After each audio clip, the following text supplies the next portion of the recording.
हल्की बारिश और दूर कहीं बिजली कड़क रही थी। हिलटाउन के एक सुनसान महल में 3 रानियां और 2 राजा एक गुप्त सभा में बैठे थे। महल की दीवारों पर लगी मशालों की रोशनी रह रहकर कांप रही थी, जैसे कोई छिपा हुआ रहस्य सांसें ले रहा हो। महल का इतिहास।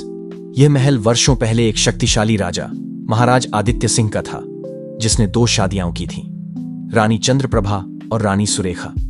तीसरी रानी अनामिका उसकी मृत्यु के बाद आई थी, लेकिन उसकी पहचान अब तक एक रहस्य बनी हुई थी। 2 राजा राजकुमार विक्रम और युवराज रणवीर महाराज के उत्तराधिकारी थे, लेकिन दोनों के बीच सत्ता को लेकर तनाव बढ़ रहा था। रात की सभा। महल में यह विशेष सभा गुप्त रूप से बुलाई गई थी। सभी लोग महल के सबसे गहरे तहखाने में थे, जहां कोई बाहरी व्यक्ति आ जा नहीं सकता था। तभी अचानक एक चीख गूंजी। जब सभी ने मुड़कर देखा तो सुरेखा रानी जमीन पर पड़ी थी। उसके गले पर एक गहरा कट था, खून बह रहा था। यह हत्या कैसे हुई? विक्रम ने चौंक कर कहा। रणवीर ने तलवार निकाल ली। यहां कोई हत्यारा है। रहस्यमयी सुराग। जांच करने पर पाया गया कि कमरे के दरवाजे अंदर से बंद थे, खिड़कियां जाल से ढकी थीं और कोई बाहरी व्यक्ति वहां नहीं आ सकता था। मतलब हत्यारा उन्हीं में से कोई था। अनामिका रानी ने धीरे से कहा, क्या यह कोई आत्मा है? यह महल पहले भी कई रहस्यमयी घटनाओं का गवाह रहा है। अचानक दीपक की लौ झपकी और एक रहस्यमयी परछाई दिखी। किसी ने जोर से दरवाजा खटखटाया। अब सवाल यह था, 1. क्या यह एक साधारण हत्या थी या किसी पुरानी दुश्मनी का नतीजा? दूसरी रानी सुरेखा का असली राज क्या था? तीसरी अनामिका रानी की असली पहचान क्या थी? चौथे दरवाजे के बाहर कौन था? जांच शुरू हो चुकी थी, लेकिन यह महल अपने अंदर कई गहरे राज छिपाए बैठा था। क्या आप चाहते हैं कि यह कहानी और आगे बढ़ाई जाए? महल की गहरी खामोशी में वो दरवाजे पर पड़ती जोरदार दस्तक गूंज रही थी। सभी ने एक दूसरे की ओर देखा। डर, संदेह और बेचैनी उनके चेहरे पर साफ झलक रही थी। रणवीर ने तलवार कसकर पकड़ी और धीमे कदमों से दरवाजे की ओर बढ़ा। जब उसने दरवाजा खोला तो बाहर एक सेवक घबराया खड़ा था। राजकुमार, कुछ अजीब हो रहा है महल में। उसकी आवाज कांप रही थी। क्या हुआ? विक्रम ने गुस्से में पूछा। मैं रानी सुरेखा के कमरे में गया था। वहां दीवार पर खून से कुछ लिखा हुआ है। खून से लिखा संदेश। सभी लोग जल्दी से सुरेखा रानी के कक्ष की ओर भागे। वहां पहुंचकर जो देखा उससे उनके रोंगटे खड़े हो गए। दीवार पर खून से लिखा था, अनामिका झूठ है, महल में मौत छुपी है। सभी की नजरें अनामिका रानी पर टिक गईं। ये क्या बकवास है? अनामिका गुस्से में बोली, लेकिन उसकी आवाज में हल्की घबराहट थी। महल के रहस्य। महल में एक पुरानी कहानी प्रचलित थी। कहते थे कि जब महाराज आदित्य सिंह की मृत्यु हुई तो उनके खजाने का असली वारिस छिपा लिया गया था। कोई जानता था कि वह कौन है, लेकिन किसी ने कभी नाम नहीं लिया। क्या अनामिका वही राज्य थी या वह सच में कोई धोखेबाज थी? शक और साजिश। राजकुमार विक्रम ने सेवकों से कहा, महल के हर कोने की तलाशी लो, कोई ना कोई सुराग जरूर मिलेगा। सेवकों ने तहखानों की तलाशी ली। तभी एक गुप्त मार्ग मिला जो रानी सुरेखा के कमरे से निकलकर महल के पुराने कुएं तक जाता था। रणवीर ने कहा, मतलब हत्यारा अंदर से ही था और वह इस रास्ते से भाग गया। रात का अंधेरा और एक नई मौत। उस रात जब सभी अपने कमरों में थे, तभी महल में फिर चीखें गूंजी। इस बार विक्रम राजकुमार अपने कक्ष में मृत पाया गया। अब शक और गहराने लगा। 1. क्या अनामिका सच में धोखेबाज थी? दूसरे विक्रम को किसने मारा? तीसरा, क्या कोई अदृश्य शक्ति इस महल में मौजूद थी? रहस्य और मौतों की यह कड़ी अभी और आगे बढ़ने वाली थी। विक्रम की मौत ने महल को और भी खौफनाक बना दिया था। जिस कमरे में उसका शव मिला था, वहां कोई जबरदस्ती घुसने के निशान नहीं थे। खिड़कियां अंदर से बंद थीं, लेकिन उसकी गर्दन पर वही गहरा कट था जैसा सुरेखा रानी के साथ हुआ था।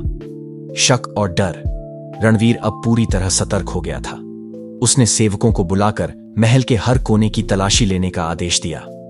अनामिका रानी अब सबसे बड़े शक के घेरे में थी, लेकिन उसके पास कोई ठोस सबूत नहीं था। मैंने कुछ नहीं किया, अनामिका ने गुस्से में कहा। अगर तुमने नहीं किया तो फिर कौन कर रहा है ये हत्याएं? रणवीर ने तलवार की मूठ पर हाथ रखते हुए पूछा। यह महल श्रापित है। अचानक चंद्रप्रभा रानी की कांपती हुई आवाज आई। पुरानी दास्तान। चंद्रप्रभा रानी ने बताया कि जब महाराज आदित्य सिंह जिंदा थे तो उन्होंने एक तांत्रिक की मदद से अपने खजाने को छिपाने का तरीका खोजा था, लेकिन तांत्रिक ने चेतावनी दी थी, अगर खजाने का गलत इस्तेमाल हुआ तो यह महल एक एक करके अपने वंशजों को खत्म कर देगा। कहा जाता था कि तांत्रिक को धोखा दिया गया था और उसे महल के कुएं में जिंदा दफना दिया गया था। गुप्त सुराग। जब रणवीर और अनामिका ने मिलकर महल के तहखाने की तलाशी ली तो वहां एक पुराना लकड़ी का दरवाजा मिला जिस पर अजीब सी लकीरें बनी थीं। दरवाजे को खोलते ही वहां एक पुरानी कब्र मिली और उसके पास एक किताब पड़ी थी। किताब के पहले पन्ने पर खून से लिखा था, मौत के इस खेल में जो जीतेगा वही खजाने का हकदार होगा। तभी हवा में एक सर्द झोंका आया और अनामिका ने महसूस किया कि कोई उसे देख रहा है। अचानक एक परछाई उनके सामने से गुजरी और कुएं से किसी के हंसने की आवाज आई। रणवीर ने चौंक कर पीछे देखा, लेकिन वहां कोई नहीं था। क्या यह सच में तांत्रिक की आत्मा थी या कोई छुपा हुआ हत्यारा था? रहस्य और गहराने लगा था। रणवीर और अनामिका की सांसें तेज हो गईं। कुएं से आती हंसी किसी भूतिया साए जैसी थी, लेकिन रणवीर डरने वालों में से नहीं था। उसने मशाल उठाई और कुएं के अंदर झांका। खून से लिखा संदेश। कुएं की दीवारों पर लाल रंग में कुछ लिखा था, जो सत्य की खोज करेगा वो मरेगा। तभी अचानक कुएं के अंदर से एक तेज झोंका उठा और मशाल बुझ गई। पूरा तहखाना अंधेरे में डूब गया। रहस्यमयी परछाई। एक परछाई उनकी ओर बढ़ी। वह एक लंबी काली आकृति थी जिसकी आंखें लाल थीं। ये कोई आत्मा नहीं, ये कोई इंसान है, अनामिका ने धीमे से कहा। रणवीर ने तलवार निकाल ली, लेकिन तभी वह परछाई हवा में गायब हो गई। चंद्रप्रभा रानी का रहस्य। जब वे वापस महल लौटे तो चंद्रप्रभा रानी अपने कमरे में नहीं थी। उनकी तलाश करते हुए वे गुप्त तहखाने के दरवाजे तक पहुंचे। अंदर से किसी के बड़बड़ाने की आवाज आ रही थी। रणवीर ने दरवाजा खोला।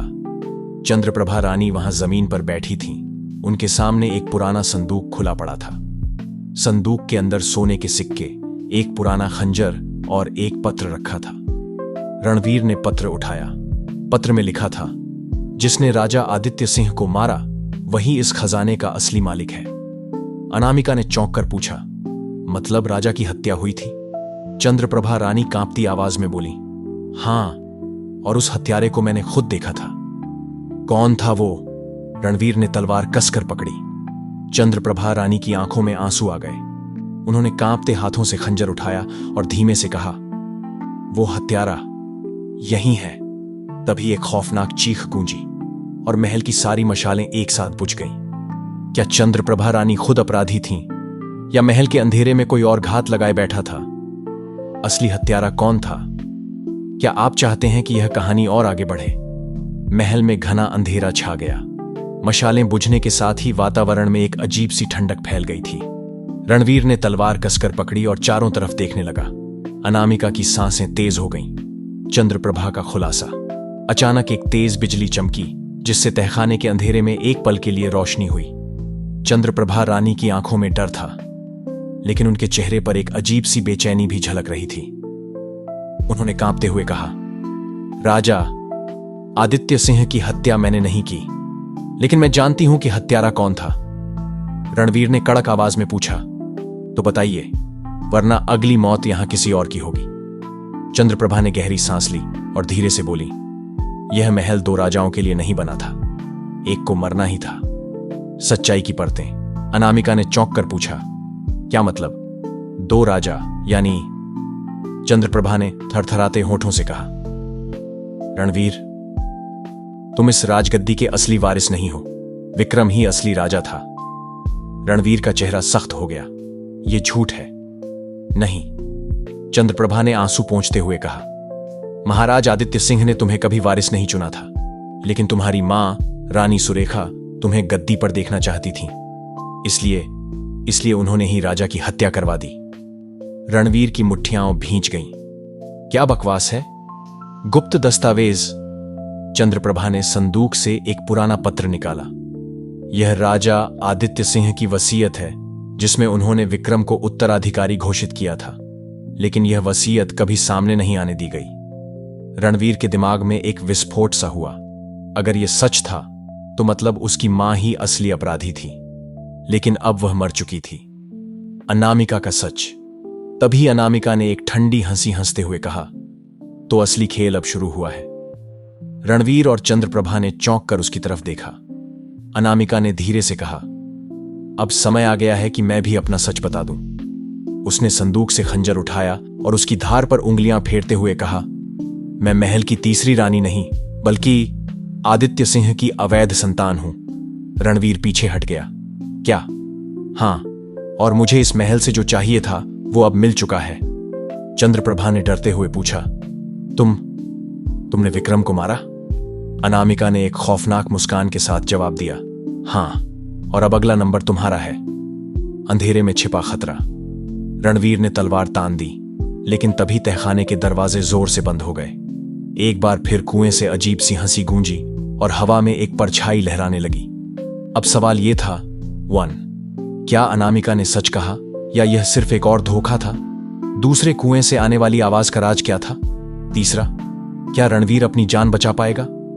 रहस्य और मौत की यह कड़ी अब अपने अंतिम मोड़ पर थी। क्या आप चाहते हैं कि यह कहानी और आगे बढ़े?